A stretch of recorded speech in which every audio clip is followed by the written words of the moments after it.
भारत अर्थात इंडिया, इस नाम से गुलामी की बू आती है। अभी तक भारत देश ने राष्ट्रीय खेल घोषित नहीं किया। अभी तक भारत ने राष्ट्रीय औषधि घोषित नहीं की। अभी तक भारत ने राष्ट्रीय पोशाक घोषित नहीं की।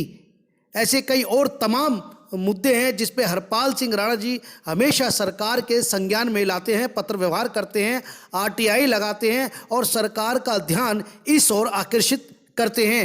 चलिए सुनाते हैं आखिर हरपाल सिंह राणा को इंडिया अर्थात भारत में गुलामी की बू क्यों आती है। राणा जी, आप लगातार सरकार का ध्यान करा रहे हैं कि जो हमारे भारत का नाम है वो भी अभी तक ठीक प्रकार से घोषित ही नहीं है और उसके साथ साथ कई चीज़ें हैं वो भी घोषित नहीं है, तो इसकी भी लड़ाई आप लड़ते आ रहे हैं सरकार से, इस पे क्या कहना आपका? देखिए, ये जो महत्वपूर्ण बात ये है कि ऐसी बहुत सी चीज़ें हैं, जैसे हमारे देश का नाम है भारत अर्थात इंडिया।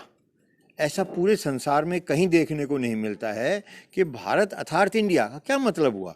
या तो इंडिया आज़ादी से पहले इंडिया था हमारे देश का नाम, लेकिन उससे पहले भारत भी रहा है, तो अंग्रेज़ों के आने से पहले। तो इसमें भारत और इंडिया एक बहुत बड़ी गुलामियत की पहचान है आज भी। जैसे हमारे देश की राष्ट्रीय औषधि घोषित नहीं है, ये आप गिलोय देख रहे हैं, ये राष्ट्रीय औषधि आज तक घोषित नहीं है।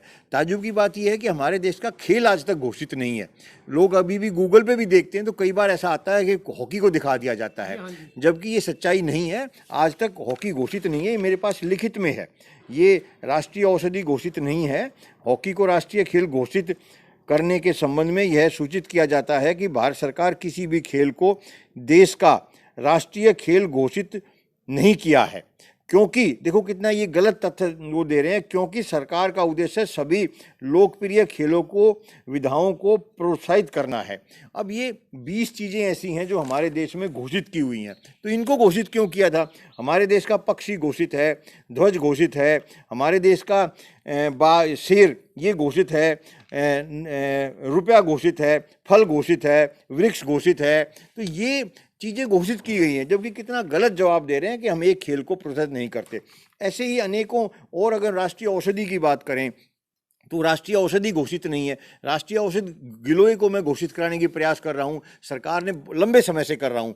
5-7 राज्यों में जाके उनके मंत्रियों से, मंत्री जो हैं औषधि मंत्री या स्वास्थ्य मंत्री या उनके मुख्यमंत्रियों को, राज्यपालों को मैं गिलोय भेंट कर चुका हूं और उनसे आग्रह कर चुका हूं, निवेदन पत्र दे चुका हूं कि गिलोय घोषित किया जाए। लेकिन क्यों गिलोय के पीछे पड़े कि इसको राष्ट्रीय औषधि घोषित की जाए? क्या कारण है, जनता को पता होना चाहिए। 100 से अधिक बीमारियों में गिलोय उपयोगी है, ये सरकार ने मुझे लिख के दिया है। सरकार ने मुझे ये बताया है कि कोरोना काल में अस्पतालों में गिलोय बांटी गई। अखिल भारतीय आयुर्वेदिक संस्थान जो एम्स बोला जाता है, उसमें गिलोय का वितरित किया गया है। गिलोय के ऊपर सरकार खुद कई वर्षों से इसमें शोध करा रही है कि गिलोय के क्या क्या गुण हैं, और उन्होंने बताया है कि आयुर्वेदिक में गिलोय से अच्छी दूसरी कोई औषधि नहीं है जो शरीर के लिए बेहद लाभदायक है। लेकिन सरकार खुद मानती है ये बात कि हम ये कर रहे हैं, लेकिन घोषित नहीं कर रहे हैं। जैसे कि आपने बताया कई चीज़ें ऐसी हैं, उसमें हमारा कोई राष्ट्रीय पोशाक भी नहीं है अभी तक कि हमारी जो पहचान हो सके। लेकिन राणा जी, सवाल उठता कि इतने राज्य होने के बावजूद सभी राज्यों में पोशाकें हैं, तो क्या भारत को भी एक पोशाक बनाने की जरूरत है क्या? नहीं, देखिए, हर एक राज्य अपनी अलग अलग बना सकता है। हर एक राज्य में अपने अपने ऐसे बहुत से चिन्ह हैं जो घोषित किए हुए हैं। हमारे देश में चिड़िया, जो दिल्ली सरकार है उसने जो चिड़िया है उसको राष्ट्रीय राज्य चिड़िया घोषित किया हुआ है। हाँ, तो इसमें इसी प्रकार से राज्य अपनी पोशाक अलग घोषित कर सकते हैं, राष्ट्रीय पोशाक अलग होती है।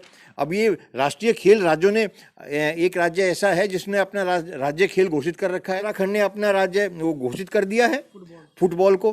तो ये सारी चीजें हैं, राज्य अपना घोषित कर सकता है, केंद्र अपना कर सकते हैं। बात करें देश की राष्ट्रीय भाषा की भी, वो भी इससे बड़ा तो कोई दुर्भाग्य।